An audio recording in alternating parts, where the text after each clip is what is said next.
Tunalenga kufikia subscriber 1000 mwezi huu. Kama unataka kuwapiga bookies ukiwa nasi, bonyeza kitufe cha subscribe, gonga like na washa kengele ili usipitwe na habari za soko.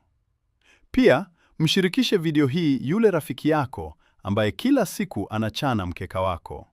Twende kazi. Kwanza kabisa, Jumamosi mchana, Newcastle dhidi ya Chelsea. Huku ndiko ukweli wa ndani ulipo. Masoko yanaelekea kwenye mabao. Kwa nini?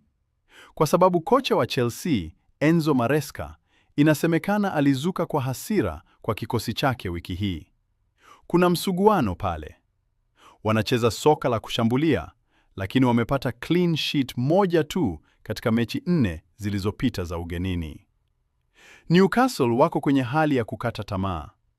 Wana maumivu ya kufungwa dabi na Sunderland, na uwanja wa St James Park utakuwa na moto.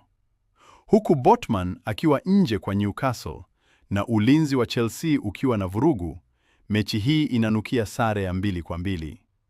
Chaguo letu, the pick. Tunapuuza mshindi wa mechi. Thamani iko kwenye mabao zaidi ya 2.5, over 2.5, na timu zote kufunga GG. Itakuwa ni mechi ya kushambuliana mwanzo mwisho. Inayofuata, mechi ya mwisho ya Jumamosi. Tottenham wanawakaribisha Liverpool. Kama unafuatilia